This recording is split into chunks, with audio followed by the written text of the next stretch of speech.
Hello friends, तो वो हम चलते हैं अपने नेक्स्ट टॉपिक पे। तो जैसा कि ये प्लेलिस्ट चलते आ रहा है, तो जैसा कि मैंने आपको इंडेक्स दिया था वैसे ही हम अपने सारे टॉपिक को कंप्लीट करते चल रहे हैं। तो कृपया आप लोग सीक्वेंस से देखते आए, क्योंकि मैंने प्लेलिस्ट उसी तरह स्ट्रक्चर किया है ताकि आप लोगों को अच्छे से समझ में आए। तो कृपया गाइज आप लोग इसको सीक्वेंस से देखते हैं, क्योंकि सारी टॉपिक एक दूसरे से इंटर रिलेटेड है। तो आप लोग इसको सीक्वेंस से देखें। और ऐसा है कि डिस्क्रिप्शन में मैं प्लेलिस्ट का लिंक डाल देता हूं, तो वहां से सीधे आप प्लेलिस्ट पे पहुंच सकते हैं और उसके बाद सीक्वेंस से देख सकते हैं। और जो वीडियो होता है उसके थंबनेल पे लेक्चर लिस्ट भी रहता है, तो आप उससे पता कर सकते हैं कि ये कौन सा लेक्चर अभी चल रहा है। तो जैसा कि ये इलेक्शन का ये अब तीसरा पार्ट होगा, तो इसमें मैं कंप्लीट करने का ट्राई करूंगा पूरा। तो 2 इलेक्शन का 2 वीडियो हो चुका है, उसमें पार्ट 1 पार्ट 2, अब ये पार्ट 3 चल रहा है। तो इसमें हम एनालिटिकल टॉपिक को देखेंगे इसमें। तो इसमें पहले वाले में भी हमने बहुत एनालिटिकल चीजें कर ली हैं, लेकिन अब इसमें प्योर मेन से रिलेटेड टॉपिक होंगी जो कि मैं आपको बताऊंगा। तो पहला टॉपिक इसमें हम देखेंगे कि राजनीति का जो अपराधीकरण बढ़ रहा है, क्रिमिनलाइजेशन ऑफ पॉलिटिक्स, मतलब राजनीति का अपराधीकरण बढ़ रहा है। इसका मतलब मैं आपको बता दूं कि राजनीति का अपराधीकरण से ये है कि अपराधियों का एंटर हो रहा है राजनीति में। मतलब कि जो भी अपराधी हैं वो अब चुनाव जीत के आ रहे हैं संसद में या फिर राज्य विधानसभा में, और निचले लेवल पे भी आ ही रहे हैं। तो ये है इसका मेन बात है कि अब अपराधी आ रहे हैं राजनीति में। तो मैंने यहाँ पे लिख भी दिया कि अपराधियों का चुनाव प्रक्रिया में भाग लेना ही राजनीति का अपराधीकरण होता है। तो लगभग अभी जो संसद है, तो संसद में 46% जो लोग हैं, तो समझ लीजिए उन पे कोई ना कोई केस अभी चल रहा है। तो ये समझ लीजिए कि कितने लोग अपराधी अभी आ रहे हैं। तो ये लोकतंत्र के लिए सही नहीं है। तो अभी मैं बताऊंगा कि आखिर में कारण क्या है कि इतने अपराधी लोग राजनीति में आ रहे हैं, और इसका प्रभाव भी हम देखेंगे। और इसको जो कारण होता है उसी को आप सॉल्व करिएगा, तो वो आप सॉल्यूशन में भी लिख सकते हैं। तो अब हम देख लेते हैं कि कारण क्या है कि राजनीति में इतने अपराधी लोग आ रहे हैं। तो इसमें पहला जो कारण है कि अपराधियों का पैसा और बाहुबल। तो आपको पता है कि जो अपराधी होते हैं तो उनके पास पैसा भी होता है बहुत सारा, और अपराधी वही होते हैं जिनके पास बाहुबल होता है। तो उनके पास बहुत सारे लोग भी होते हैं, पैसे भी होते हैं। तो इस वजह से जब वो इलेक्शन में खड़े होते हैं तो दूसरे जो भी लोग और खड़े होते हैं तो उनको मैनिपुलेट किया जाता है और उसके बाद जीत की जाती है। तो ये हो गया है अब आजकल इलेक्शन में कि जिसके पास बल है वही इलेक्शन आजकल जीतता है। तो आप देखते भी होंगे कि अब अच्छे लोग जीत के नहीं आते हैं, और अच्छे लोग आना भी नहीं चाहते हैं पॉलिटिक्स में। ये भी मुद्दा है, क्योंकि काम करने वाले लोगों को वोट भी नहीं किया जाता है। तो पैसा और बाहुबल के दम पे वो राजनीति में आते हैं। उसके बाद होता क्या है कि आप ये देखिए, जीत के अपराध भी समाप्त कर लेते हैं। तो अब मान लीजिए जो एमपी बन के आया, तो अब उस पे जो भी जितने चार्ज लगे रहते हैं उसको समाप्त भी वो करा लेता है अपने बल से, क्योंकि एमपी के पास बहुत पावर होती है। और अंदर से वो सारे केस भी अपने क्लियर करा लेते हैं, क्योंकि एमपी के पास आपको पता है कि बहुत सारे पावर होते हैं। तो अब वो लोग अंदर ही अंदर सारे केस जो उन पे लगे होते हैं उसको क्लियर भी करा लेते हैं। तो 2 चीज उनको फायदा हो जाता है। एक तो वो आ गए राजनीति में अपने दम पे, बाहुबल के दम पे और पैसा लगा के, और आते हैं तो वो सारे अपराध भी उन पे जितने चार्ज लगे रहते हैं वो भी समाप्त हो जाता है, उनको क्लीन चिट मिल जाता है इस वजह से। और दूसरा इसमें कारण देख लेते हैं कि लोगों का व्यवहार, इसका पार्टियों द्वारा फायदा। तो लोगों का व्यवहार भी अब वैसा ही है कि लोग उसी को पसंद कर रहे हैं जिसके पास बाहुबल हो। तो लोगों का ये फैशन हो चुका है, मतलब लोग अब उसको अपना आइडियल मानते हैं। लेकिन लोग ये नहीं देखते हैं कि वो कैसा काम कर रहा है और कैसा आचरण है उसका, ये लोग नहीं देखते हैं। लोग बस देखते हैं कि उसके पास पावर है, बहुत सारी गाड़ियां हैं, संपत्ति है। तो इस वजह से लोग भी इन्फ्लुएंस हो जाते हैं उनसे और उसी को वोट करते हैं। और एक कारण ये भी है कि समाज में उन लोगों को अब अच्छा माना जाता है। अब कितने भी अपराध किए हैं उनसे मतलब नहीं है। अगर वो लोग के पास जो है पहले से कैसे भी, लेकिन अगर बाद में उनको पैसा हो जाता है तो लोग भी, सोसाइटी भी उनको एक्सेप्ट कर लेती है कि ये अच्छे लोग हैं। लेकिन वो नहीं सोचते कि ये पैसा उनके पास आया कैसे है, ये गलत कामों से आया है कि सही कामों से काम आके आया है। लेकिन लोग बस सोचते हैं कि इनके पास पैसा है तो इनके इज्जत करनी चाहिए। तो लोगों का भी व्यवहार अब चेंज हो गया है, इस वजह से भी अपराधी बढ़ते जा रहे हैं राजनीति में। और तीसरा कारण इसमें देख लेते हैं कि आपराधिक न्याय प्रणाली में देरी। तो औसतन 15 साल लगता है किसी भी अपराध को सॉल्व करने में। जो कि क्रिमिनल केस होते हैं तो उनको सॉल्व करने में 15 साल लगभग लग जाते हैं। इस वजह से भी अब डेटा बढ़ जा रहा है, क्योंकि 15 साल लगेंगे जब एक ट्रायल चलने में केस को। तो अब मान लीजिए कि केस तो ऐसे भी होते रहते हैं, किसी पे भी केस हो जाता है छोटे मोटे बात के लिए, अगर वो सॉल्व नहीं हो पा रहा है तब भी उनको अपराधी ही माना जाएगा अगर जब तक उन पे केस चल रहा है। तो इस वजह से भी उसका अभी नंबर बढ़ गया है इस वजह से, क्योंकि जल्दी अगर केस सॉल्व हो जाता तो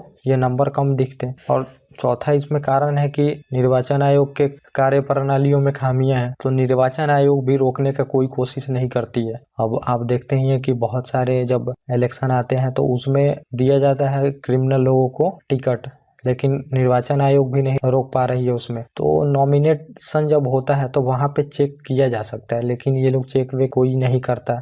इस वजह से भी अपराधी बढ़ते जा रहे हैं राजनीति में। और पांचवा कारण हम देख लेते हैं, तो जल्दी जल्दी हम देख लेंगे क्योंकि बहुत सारा टॉपिक अभी बचा है। राजनीतिक पार्टियों के वजह से भी आ रहे हैं, और उम्मीदवार प्लस प्रशासन में साठगांठ है, तो राजनीतिक पार्टियां ही उनको टिकट देती हैं, तो इसी वजह से वो आ रहे हैं। अब टिकट भी वो इसी वजह से दे रहे हैं क्योंकि उनका उस क्षेत्र में इन्फ्लुएंस होता है, तो पब्लिक उन्हीं को वोट करती है, क्योंकि पब्लिक को पसंद ही है ऐसे लोग जिन पे बहुत सारे चार्ज हो, बहुत सारे मर्डर, तो उनको लोग अपना हीरो मानती है। तो इस वजह से जो राजनीतिक पार्टियां हैं वो भी उनको टिकट दे देती हैं, और प्रशासन से भी उनका साठगांठ होता है अच्छा खासा, तो वो जीत ही जाते हैं। इस वजह से भी प्रचलन बढ़ा है, क्योंकि राजनीति जो पार्टी है उसी को टिकट देना चाहती है जो कि उस एरिया में उसका इन्फ्लुएंस हो, वो जीत सके, तो उनको वही दिखते हैं जो कि अपराधी हैं। तो इसी वजह से अपराधी बढ़ रहे हैं राजनीति में। तो अब हम देखते हैं कि आखिर में इनके आने का प्रभाव क्या होगा।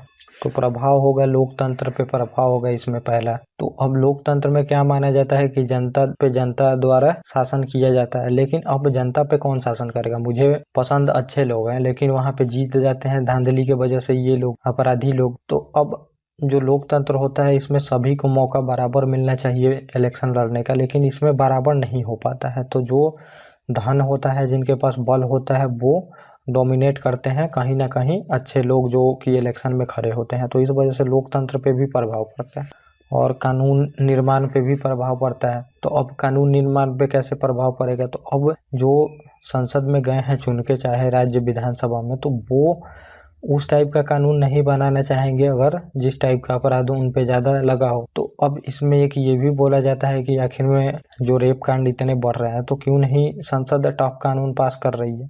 तो इसमें यह भी बोला जाता है कि अधिकतर जो नेता लोग हैं तो उन पे ये आरोप है रेप का, हर एक पे, लगभग हर एक पे नहीं, कुछ परसेंटेज पे है तो लोगों को। तो इस वजह से वो कड़े कानून भी नहीं लाते हैं, क्योंकि नेता लोग ही जेल जाने लगेंगे इस वजह से। तो इस वजह से कानून भी अच्छा निर्माण नहीं हो पाता है। और तीसरा इससे प्रभाव होता है कि चुनाव में काले धन का प्रचलन बढ़ जाता है। तो जो अपराधी होंगे तो वो जो पैसा कमाए होंगे तो वो तो कोई टैक्स भर के पैसा कमाए नहीं होंगे, तो काला धन उसी को बोला जाता है जिसपे कि टैक्स जमा नहीं किया गया हो सरकार को, उसी को हम काला धन बोलते हैं।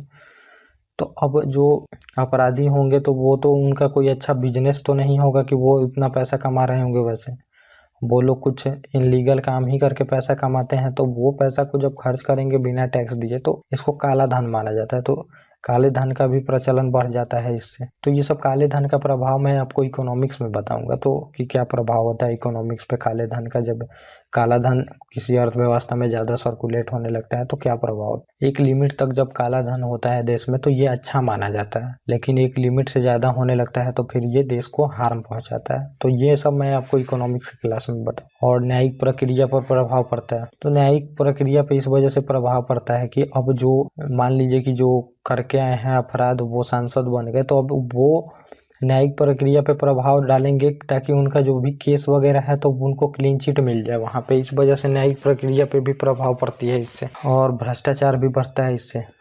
तो ये कारण में एक ये भी है कि भ्रष्टाचार इससे बढ़ता है। तो अब जो बाहुबल से अपने और पैसा खर्च करके जो इलेक्शन जीता है, तो वो जितना पैसा खर्च किया है वो अपना निकालने का कोशिश करेगा यहाँ पे। और कोशिश क्या करेगा, जो पैसा खर्च करता है, मान लीजिए कि 100 रुपया, तो वो 1000 रुपया निकालता है वहाँ जब जीत के आता है। तो इस वजह से भ्रष्टाचार बढ़ते हैं। तो अब वो पैसा ऐसे तो निकाल नहीं सकते हैं, उनको इस वजह से अब भ्रष्टाचार करना पड़ता है। तो अब जाके जो प्रशासनिक अधिकारी होते हैं और जो भी राजनीतिक होते हैं उनमें साठगांठ होता है, और जाके दोनों मिल के भ्रष्टाचार करते हैं। इस वजह से भी भ्रष्टाचार देश में अभी बढ़ते जा रहा है, क्योंकि अपराधी एंटर कर रहे हैं राजनीति में। तो अब इतने प्रभाव आप जान लिए, तो अब इसके इतने सारे नुकसान हैं तो आपको पता लग गया। तो अब इसको रोक लगाने के लिए भी कुछ किया जाना चाहिए। तो अब जो कारण है ये आप सॉल्यूशन बता सकते हैं वहाँ पे।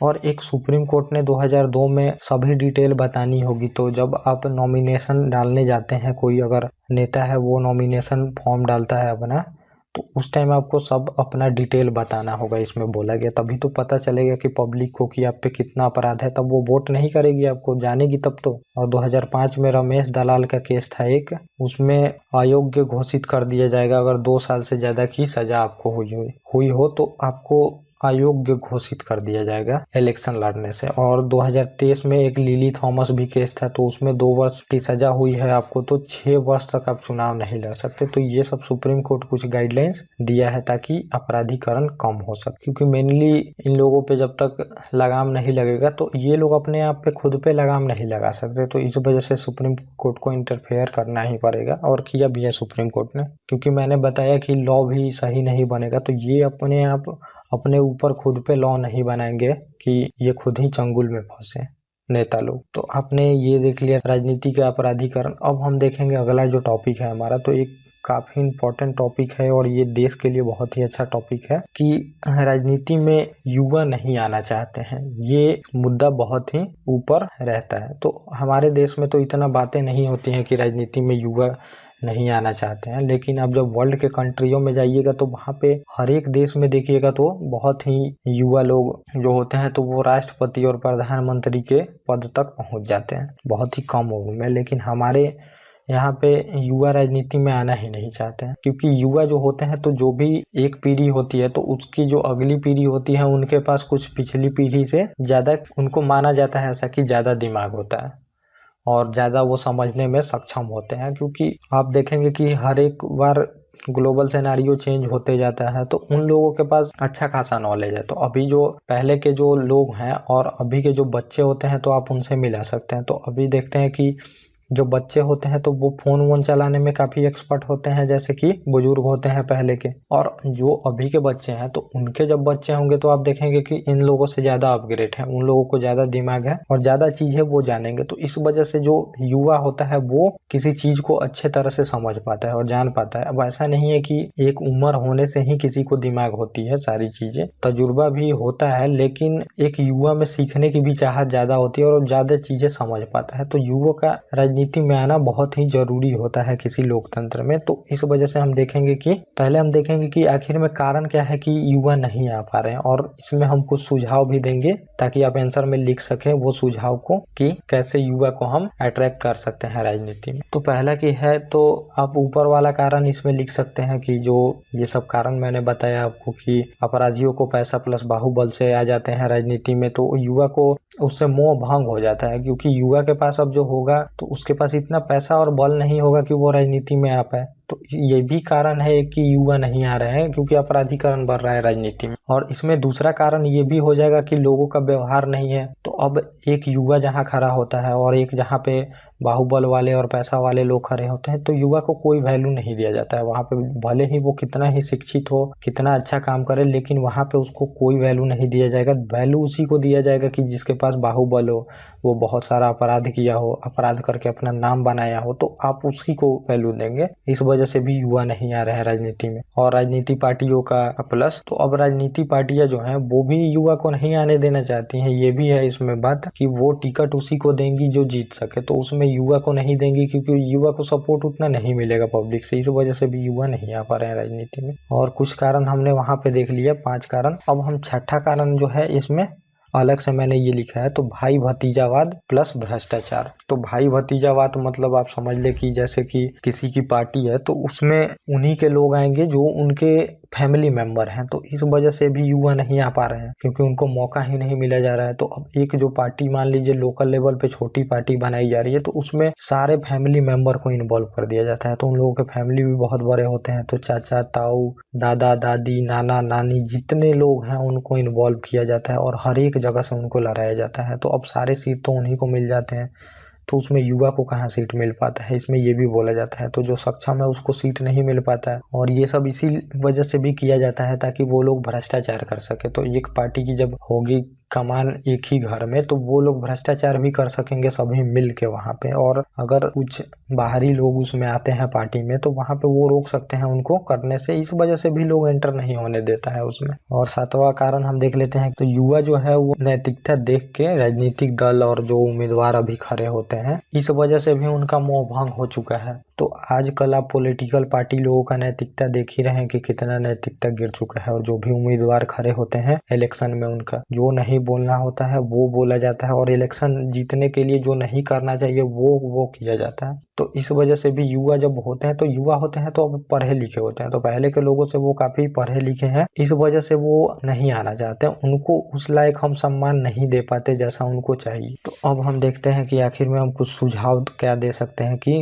युवा लोग राजनीति में आए। तो पहला आप सुझाव देंगे कि दायित्व प्लस अपना सेवा भाव उजागर करना। तो अब युवा ये न समझे कि उनको इज्जत मिले, युवा ये समझे कि हमें अपने दायित्वों का फर्ज निभाना है और सेवा भाव से उसमें आने का कोशिश करे। तो जो लीडर का काम होता है वो सेवा करने का होता है, उसमें आपको इज्जत पाने से कोई मतलब नहीं है कि आपको इज्जत मिल रहा है कि नहीं मिल रहा है, आपको लोगों के लिए संघर्ष करना है। तो आपको उसमें हर एक गरीब लोगों को सोचना है, आप आंख बंद करके सोचिए कि जो सबसे गरीब है उसके लिए मैं क्या कर सकता हूँ, तब आपको मोटिवेशन मिलेगा, तो उनसे आप लड़िए तभी जीतिएगा। तो ऐसा नहीं है कि युवा नहीं आ रहे हैं, बहुत सारे युवा अभी आ भी रहे हैं और बहुत अच्छा कर रहे हैं। तो वैसे ही उनसे मोटिवेट होके और लोगों को भी आना होगा, क्योंकि जब आप लोग आएंगे तब और लोग मोटिवेट होके और लोग भी आना चाहेंगे इसमें। और इसमें किया जाना चाहिए दूसरा कि विद्यालयों में Mahatma Gandhi, Nelson Mandela, Abraham Lincoln, Vivekananda की जीवनी को प्रोत्साहन करना चाहिए। तो महात्मा गांधी जो थे, नेशनल मंडेला, अब्राहम लिंकन, तो इन्होंने जनता के लिए बहुत सारी कुर्बानियां दी और बहुत सारी प्रताड़नाएं झेली हैं। तो इन लोगों के बारे में बहुत ही अच्छे से विद्यालयों में बताना चाहिए। जो युवा हैं उनको मोटिवेट करना चाहिए कि कैसे उन्होंने अपना सारा चीज त्याग के पब्लिक के सेवा के लिए क्या क्या नहीं किया, तब जाके ये लोग भी मोटिवेट होके आना चाहेंगे राजनीति में। और आपराधिक छवि वाले पे प्रतिबंध लगाना चाहिए। तो जब तक ये अपराधी छवि वाले लोग हैं इन पे प्रतिबंध नहीं लगेगा तो युवा आना नहीं चाहेंगे, क्योंकि काफी जो ग्राउंड लेवल पे होते हैं, अगर कोई शिक्षित युवा खड़ा होता है तो काफी उसको टॉर्चर किया जाता है, तो वो अपना अच्छा खासा जिंदगी छोड़ के वो क्यों टॉर्चर होना चाहे, इस वजह से भी नहीं आ पाते युवा लोग। और एनजीओ जो हैं उनको भी इस काम में सपोर्ट करनी चाहिए। और चौथा इसमें हम बता सकते हैं कि राज्य द्वारा वित्त देना चाहिए। तो वित्त मतलब कि जो इलेक्शन लड़ने का पैसा होता है वो राज्य खर्च करे। जितने भी पॉलिटिकल पार्टी और उम्मीदवार हैं उनके पैसा खुद से खर्च करने पे रोक लगा देना चाहिए और राज्य द्वारा पैसा देना चाहिए इलेक्शन लड़ने के लिए। कितना पैसा में आप दोनों लोगों को लड़ना है, इससे ज्यादा पैसा खर्च नहीं कर सकते आप लोग। उस वजह से दोनों लोग अब इक्वल हो पाएंगे, तब युवा भी आना चाहेंगे उसमें लड़। और नैतिकता बढ़ानी चाहिए सभी जगह पे। तो सभी को नैतिकता अपनी बढ़ानी चाहिए। तो जो राजनीतिक दल है उनको भी अपनी नैतिकता बढ़ा के भाई भतीजावाद छोड़ के जो सक्षम है उसको आप लाइए। तो लोकतंत्र तभी सफल हो पाएगा जब अपने पार्टी वाले अपने आप में लोकतंत्र लाएंगे, तब जाके ये हो पाएगा। और राजनीति जितनी पार्टियां हैं इन सब काम के लिए सबको एक सहमत होकर काम करना पड़ेगा। तो अब हम देख लिए यहाँ पे कि जो युवा नहीं आ पा रहे हैं राजनीति में। तो अब हम चल रहे हैं अपने अगले टॉपिक पे। तो अब हम देख लेते हैं कि आगे जो हमारा ये है टॉपिक, तो एक राष्ट्र एक चुनाव। तो ये भी एक मुद्दा बहुत ही हमेशा गरमाया रहता है कि वन नेशन तो वन इलेक्शन भी होना चाहिए। अब इलेक्शन आप देखते होंगे कि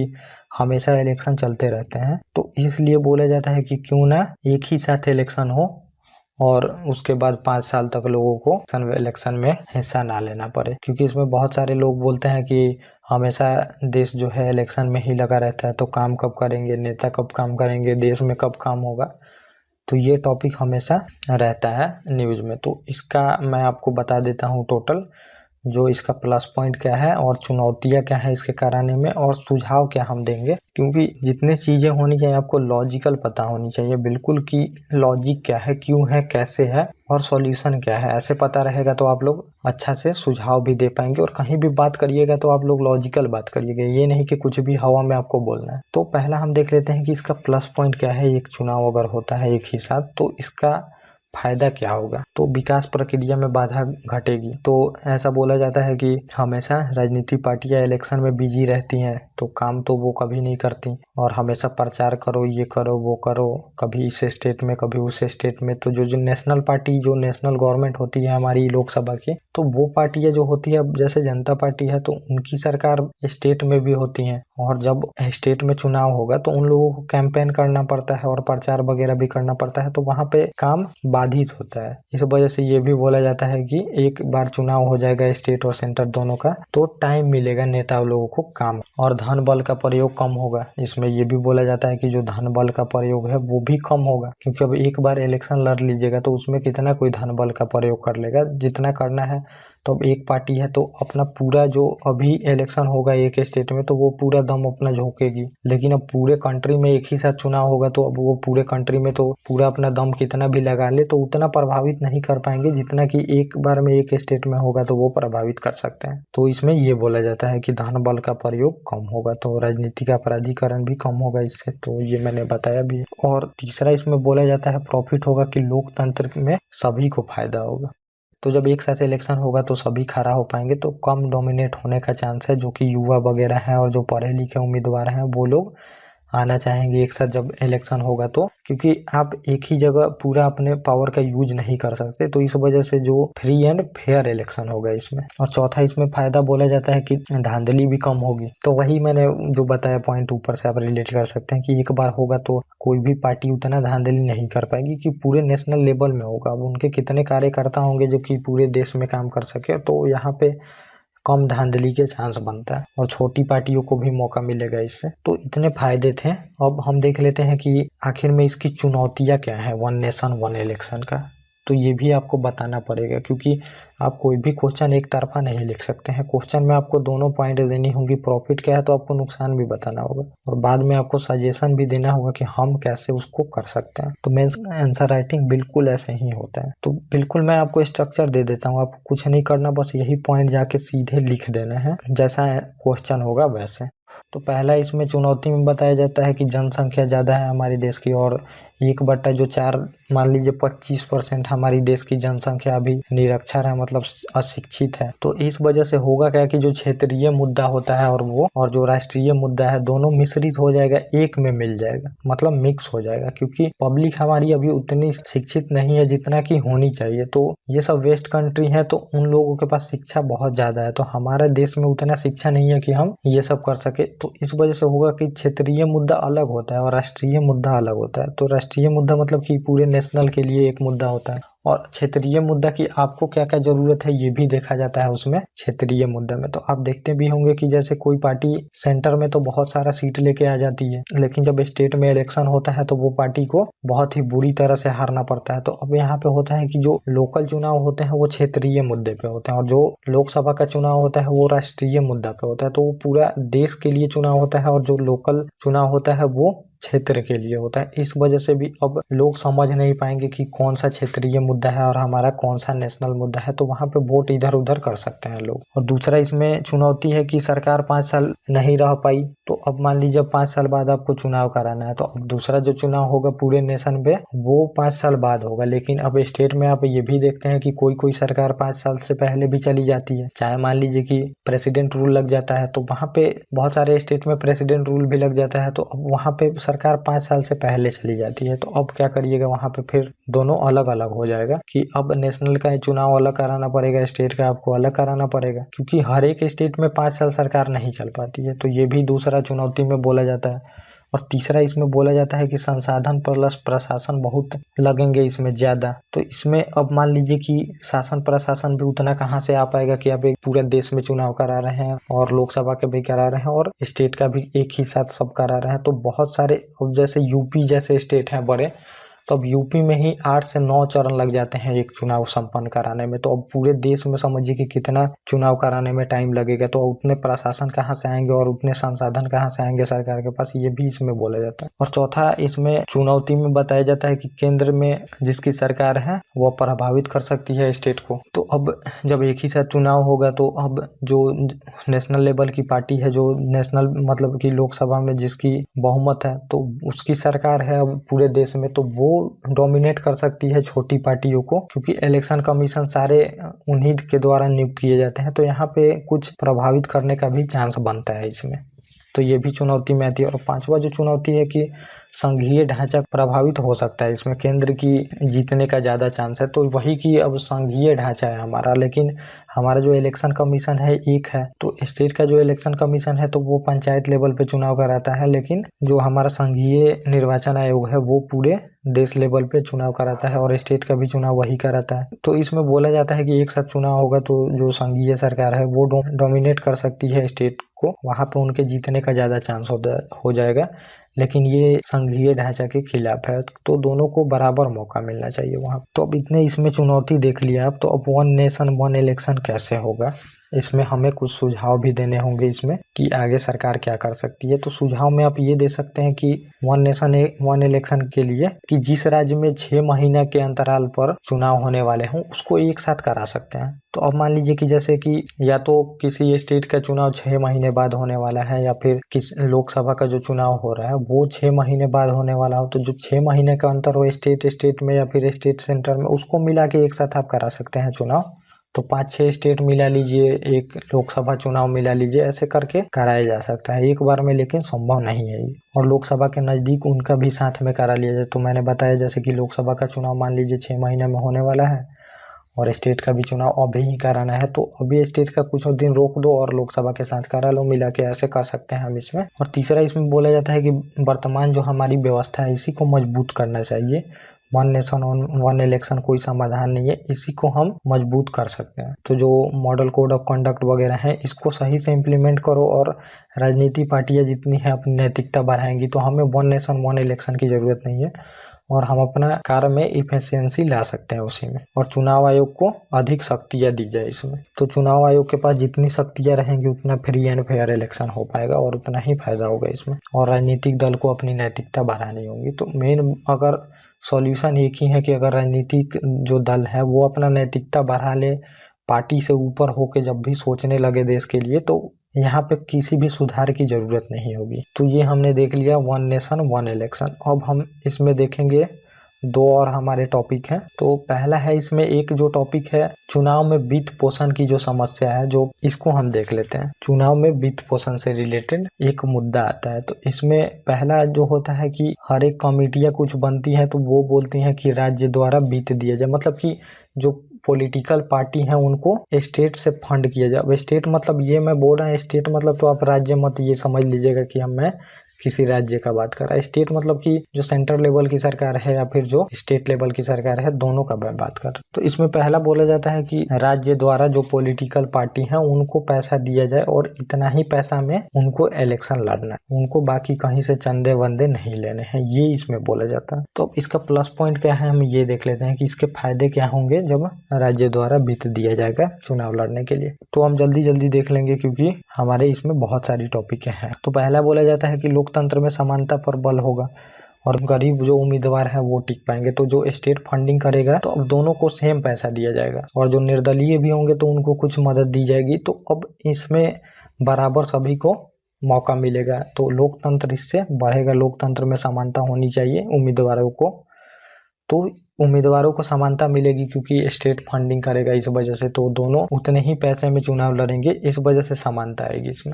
और दूसरा है कि सत्ता और विपक्ष में समानता आएगी। तो इसमें ये भी बोला जाता है कि जो सरकार में होती है वो पार्टी के पास ज़्यादा फंड के सोर्स होते हैं, उनको बहुत सारे चंदे मिलते हैं, लेकिन जो सत्ता में नहीं होती हैं उनके पास कम फंड वगैरह मिल पाते हैं, तो वो कॉम्पीट नहीं कर पाते हैं जो सत्ता में सरकार होती है। और तीसरा इसमें है कि भ्रष्टाचार में कमी आएगी। तो अब राज्य जो है स्टेट उतना पैसा दे देगा, इससे ज़्यादा आप खर्च नहीं कर सकते, तो भ्रष्टाचार भी कम होगा और काला धन का मैंने जो बताया था वो भी कम उपयोग होगा इसमें। और चौथा इसमें अब होगा फायदा कि युवाओं को भी आना राजनीति में। तो मैंने बताया कि युवा क्यों नहीं आ पाते हैं, क्योंकि धन और बल का प्रयोग किया जाता है। तो जब धन का बराबर उपयोग होगा तो अब युवा भी आना चाहेंगे, क्योंकि धन से ही बल आता है, तो बल नहीं आ पाएगा जो उम्मीदवार हैं उनको, तो अब युवा भी आना चाहेंगे इसमें। और पांचवा है कि पार्टी राज पर अंकुश होगा। तो अब लोकल पार्टियां भी आएंगी क्योंकि उनको सेम पैसा मिलेगा, तो जो सेंटर में है उसको भी पैसा मिलेगा। तो जैसा कि एक छात्र किसी पार्टी का राज चलता है, स्टेट में हो या फिर सेंटर में, तो आप देखेंगे कि किसी स्टेट में एक ही पार्टी की सरकार हमेशा से है और एक ही पार्टी की सरकार पहले कुछ दिन पहले से, मान लीजिए जब शुरू में तो कांग्रेस का एक छात्र राज था, तो ये सब भी इससे कम होगा क्योंकि सबको बराबर अपॉर्चुनिटी मिलेगी इसमें। और छठा है इसमें कि चुनावी औद्योगिक जो गठजोड़ होते हैं ये कम होगा। तो अब हर एक बार मुद्दा उठता है ये कि जितने इंडस्ट्रियल हैं उनसे जो भी पार्टी सरकार में होती है उनका साठगांठ रहता है, मतलब कि उनमें कुछ एग्रीमेंट वगैरह रहता है कि हम इतने चंदे देंगे तो आपको इस अनुसार पॉलिसी बनानी होगी। तो ये कोई भारत में नहीं है, ये पूरे वर्ल्ड में ऐसा किया जाता है कि जो बड़े बड़े कंपनी होते हैं वो चंदे देते हैं और अपने अनुसार थोड़ा पॉलिसी बनवाते हैं वहाँ पे। तो ये भी कम होगा इससे, क्योंकि स्टेट फंडिंग कर देगा तो आप वहाँ से अब किसी से चंदे ले ही नहीं सकते। और सातवां होता है कि इसमें काले धन के खपाने का निजात भी कम होगा। तो जितनी पॉलिटिकल पार्टियां होती हैं तो वो काले धन को खपाती हैं, तो इसमें ये भी कम हो पाएगा क्योंकि आपको उतना ही लिमिटेड पैसा यूज करना है इसमें। और आठवां इसमें कारण होगा कि मतदाता जो है वो अब अच्छे लोगों को चुनेंगे, क्योंकि लिमिटेड पैसा है सभी पार्टियों के पास, तो ज्यादा पैसा देके आप वोट नहीं खरीद सकते। तो जब पैसा का लोभ खत्म होगा लोगों को तो वो अब देंगे अच्छे लोगों को वोट। तो यहाँ पे ये फायदा इतना है राज्य द्वारा वित्त पोषण। और इसमें कुछ चुनौतियां हैं वित्त पोषण स्टेट द्वारा, तो ये हम देख लेते हैं कि क्या चुनौतियां हैं स्टेट के पास वित्त पोषण के।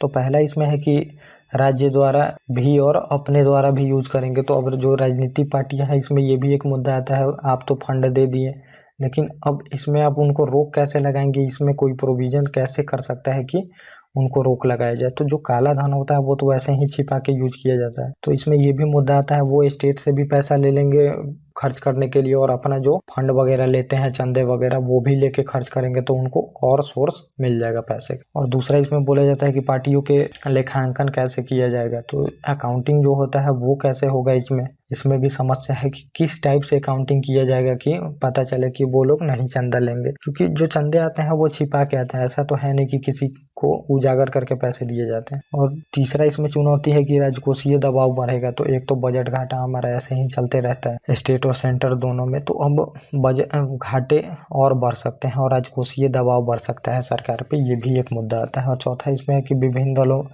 में सहमति नहीं होगी, तो दल ही सहमत नहीं होंगे तो लॉ नहीं पास हो पाएगा। फेडरल स्ट्रक्चर इसमें चेंज करना पड़ेगा, तो चुनावी प्रक्रिया अगर चेंज करनी है तो इसमें राज्य की भी सहमति चाहिए। और पांचवा इसमें है कि चुनाव आयोग भी सहमत नहीं है इससे राज्य द्वारा वित्त पोषण, क्योंकि इसमें मिसयूज होगा ही होगा। इसमें कोई प्रोविजन नहीं कर सकता कि, और इसमें कोई ऐसा अकाउंटिंग नहीं कर सकता कि पॉलिटिकल पार्टी जो है वो चंदा नहीं लेंगी, आप पकड़ ही नहीं पाएंगे उनको। तो हमने ये भी देख लिया कि चुनाव में वित्त पोषण की समस्या। तो अब हम आगे देख लेते हैं और इसके बाद हम जो आगे का टॉपिक है वो देख लेंगे, उसके बाद हमारा इलेक्शन खत्म हो जाएगा। तो ये अब हम देखते हैं आगे क्या है हमारा। तो अब हम इसमें एक चीज देख लेंगे कि मतदान को प्रभावित करने वाले तत्व क्या क्या हैं। तो जो हमारे वोटर लोग होते हैं तो उनको क्या क्या चीज प्रभावित करती है वोट देने में। तो ये मैं आपको बता दूं कि आखिर में जो लोग वोट करने जाते हैं वो किस किस चीजों से प्रभावित होते हैं। तो ये भी सिलेबस का ही पार्ट है। तो पहला इसमें हम देख लेते हैं कि जातिवाद। तो उम्मीदवार और मतदाता दोनों इसमें प्रभावित होते हैं। तो अब जो पार्टियां हैं उसी उम्मीदवार को खड़ा करनी चाहती हैं किसी कॉन्स्टिट्यूएंसी में जहाँ पे उस जाति की ज़्यादा संख्या है, तो वहाँ पे पॉलिटिकल पार्टी टारगेट भी करती हैं कि वहाँ पे क्यों ना उसी जाति के लोगों को खड़ा किया जाए जो जिसकी वोट वहाँ पे ज़्यादा है।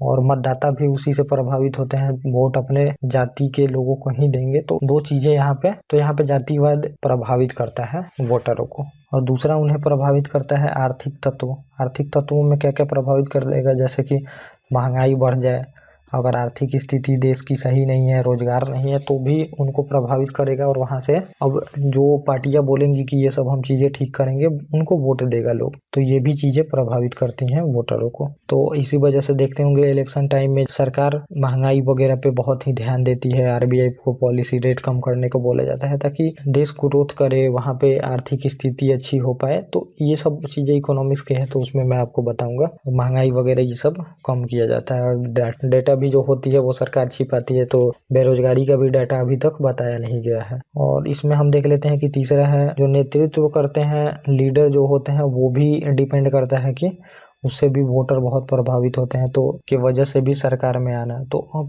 जो लीडर होते हैं तो क्रिज्मेटिक लीडर बोलते हैं उन्हें, तो उनके वजह से भी कभी कभी वोटर बहुत प्रभावित होकर वोट करते चले जाते हैं। तो जो मोदी जी हमारे हैं तो उनको क्रिज्मेटिक लीडर का भी एक उपाधि मिला है कि उनसे वोटर काफी प्रभावित होते हैं। तो जैसे इंदिरा गांधी थी, मोदी जी हैं, तो इन लोगों से बहुत वोटर प्रभावित होकर भी वोट करते हैं। और चौथा इसमें होता है कि स्थिर सरकार हो, दृढ़ सरकार हो, मतलब इच्छा शक्ति उसकी अच्छी हो, स्थिर सरकार हो, स्टेबल गवर्नमेंट, तो ये सब लोगों को बहुत ही अच्छा लगता है, तो लोग अगले बार भी उसको वोट देते हैं। और सरकार की इच्छा शक्ति अच्छी है और बड़े बड़े पॉलिसी इंप्लीमेंट कर रही है बिना किसी डर भय के, तो उससे भी वोटर जो होते हैं वो प्रभावित होकर उन्हें वोट करते हैं। और प्लस भ्रष्टाचार, दल की विचारधारा, ये सबसे भी प्रभावित होते हैं वोटर। तो अब हम आगे देख लेते हैं, और अब हम इसमें ये अगला टॉपिक है हमारा, तो काफी जल्दी जल्दी हम देख रहे हैं, बहुत सारी चीजें अभी बाकी हैं, तो ये मैं टॉपिक आज कंप्लीट कर देना चाहता हूँ आप लोगों के लिए। तो जो अब अगला टॉपिक है हमारा, तो ये हम इसमें देखेंगे कि हमारे चुनाव में समस्या क्या क्या है। तो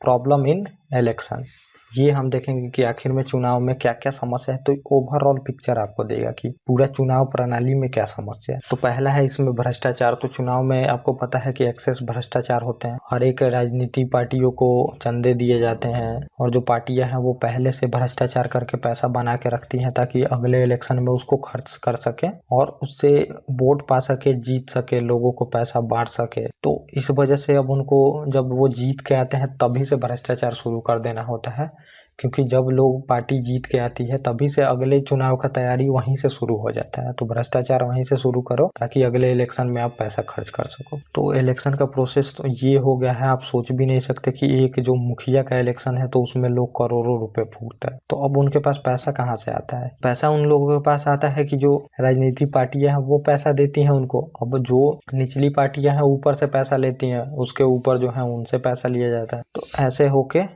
इलेक्शन भी हो रहा है आजकल। और दूसरा प्रॉब्लम है इलेक्शन में हमारे कि अपराधीकरण बढ़ रहा है। तो ये टॉपिक मैंने ऊपर आपको बता दिया कि राजनीति में अपराधीकरण बढ़ रहा है, तो ये भी एक मुद्दा है। और तीसरा है कि इसमें जातिवाद बढ़ते जा रहा है। तो अब राजनीति पार्टियां हैं तो एक तरफ तो वो बोलती हैं कि जातिवाद हम करेंगे, और दूसरी तरफ वो बोल रही हैं कि हमें जाति के नाम पे वोट दे दो। तो इसमें ये भी मुद्दा आता है। तो काफी जातिवाद करके वोट लिया जाता है, और राजनीतिक पार्टियों का भी गठन जातिवाद पे ही होता है। तो ये भी इलेक्शन में एक प्रॉब्लम है हमारे। और चौथा कारण है इसमें कि सांप्रदायिकता बढ़ती जा रही है। तो सांप्रदायिकता भड़काई भी जाती है और अभी बढ़ भी रही है, क्योंकि राजनीतिक पार्टियां ही भड़काती हैं। तो भाषण में आप सुनते ही हैं कि एक कम्युनिटी को टारगेट करके, अब मैं किसी कम्युनिटी का नाम नहीं लूंगा, लेकिन जो भी कम्युनिटी है, तो एक कम्युनिटी दूसरे कम्युनिटी पे भाषण में टारगेट करती है और दूसरा कम्युनिटी तीसरे पे टारगेट करती है। तो ऐसे करके लोगों में सांप्रदायिकता भड़काया जाता है। उससे होता कुछ नहीं है, उन लोगों को जितना वोट पाना है वो पाएंगे, लेकिन हम लोग अपने में लड़ने लगते हैं। तो ये भी एक इलेक्शन का प्रॉब्लम ही है हमारे। और पांचवा कारण है इसमें कि बाहुबल और शक्तियों का प्रयोग किया जाता है। तो ऊपर ये मैंने आपको पॉइंट क्लियर भी कर दिया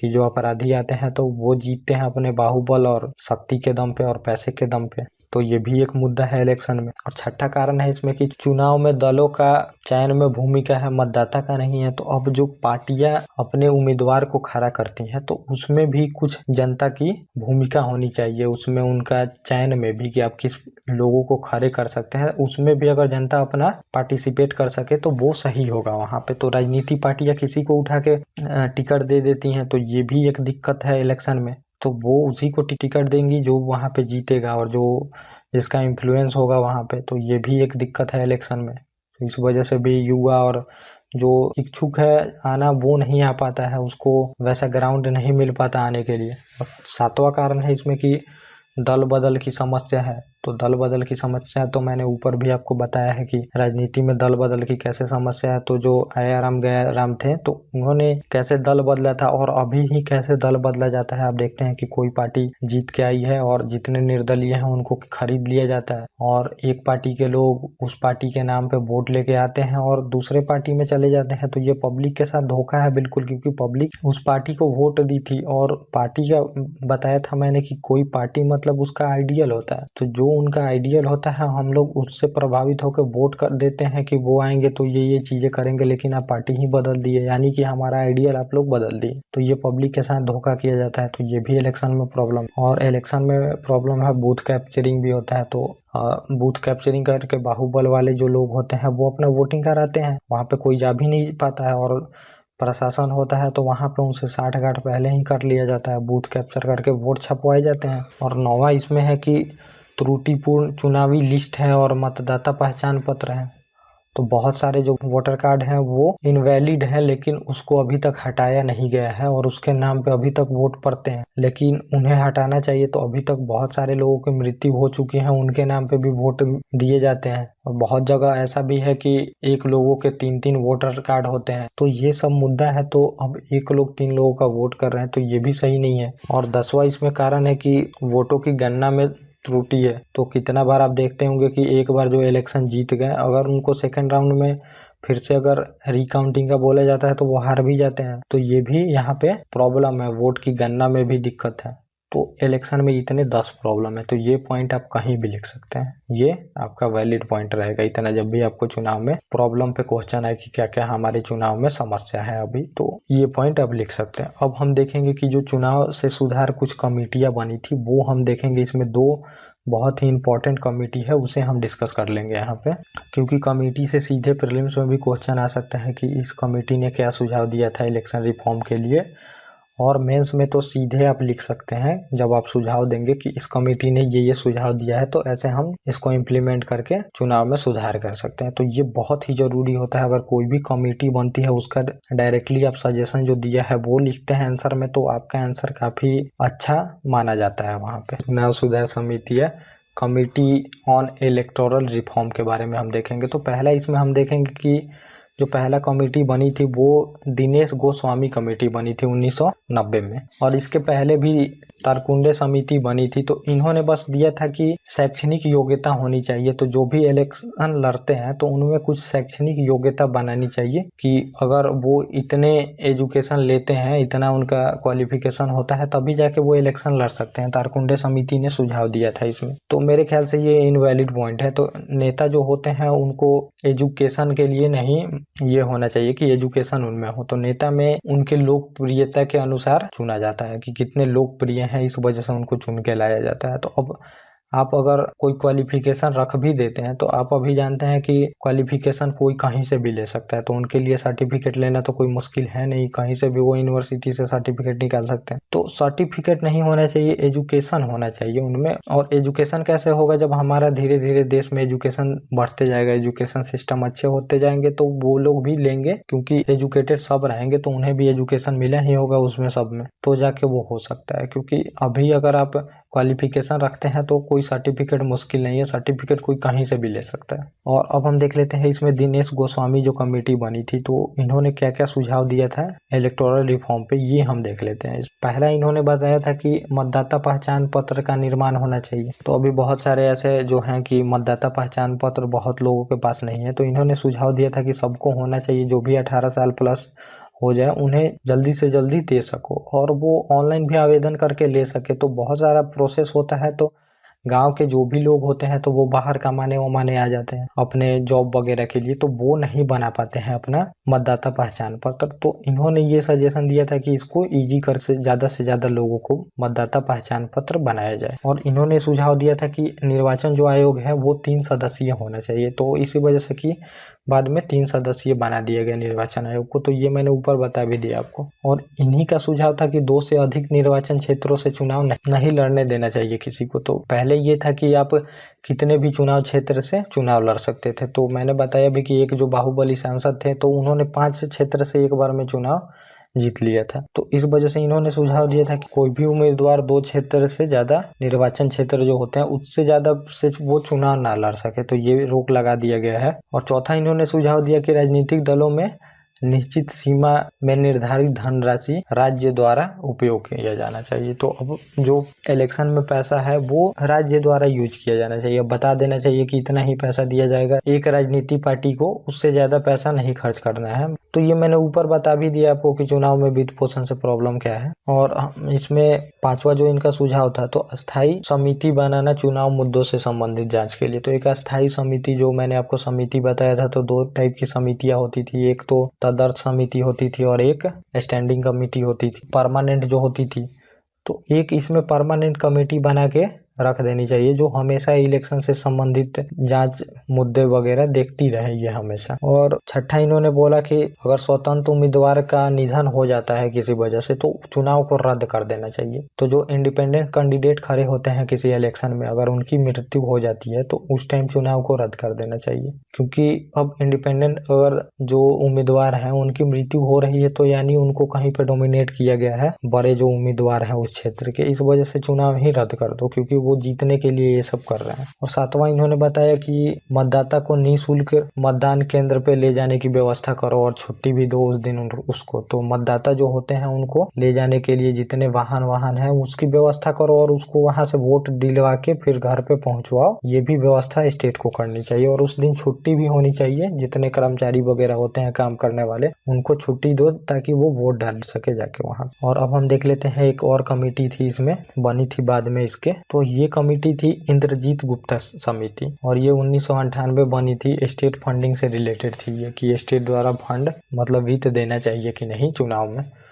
तो ये मैंने वित्त जो ऊपर बता दिया था आपको, वित्त संबंधित जो विवाद थे। तो अब इनका हम थोड़ा सा इसमें सजेशन दे लेते हैं कि इन्होंने क्या क्या सजेशन दिया था इसमें। तो इन्होंने पहला सजेशन दिया था कि नकारात्मक वोटिंग का अधिकार होना चाहिए। तो निगेटिव वोटिंग ये होता है कि अगर आपको एक तो उम्मीदवार पसंद है, लेकिन अब एक अगर आपको उम्मीदवार पसंद नहीं है तो अगर उसको आप एक को वोट कर दिए तो उसको एक वोट मिल गया, लेकिन अगर निगेटिव वोट कर दिए तो उनको पहले से एक वोट मिला है, अगर आप निगेटिव वोट कर दिए तो उसका वोट 0 हो जाएगा। तो अब इसमें भी प्रॉब्लम है कि बहुत सारे लोग जाके निगेटिव ही वोट दे देंगे, तो अब अच्छे भी उम्मीदवार होंगे तो पैसा लेके निगेटिव वोट कर करके उसको वहां पे जीतने नहीं दिया जाएगा। तो ये भी मुद्दा इसमें होता है। और इन्होंने बोला था कि अपराधियों को चुनाव लड़ने पर सख्त प्रावधान करना चाहिए कि अपराधी चुनाव ना लड़ सके। और तीसरा इन्होंने बोला था कि राजनीतिक दलों को चंदे का रिकॉर्ड रखना चाहिए। तो जितने चंदे वगैरह आते हैं उनका रिकॉर्ड रखना चाहिए और पब्लिक में दिखाना भी चाहिए कि क्या क्या चंदे आए और कहाँ से चंदे आए, क्योंकि जब भी राजनीतिक दलों को चंदे मिलते हैं तो अब जो कंपनी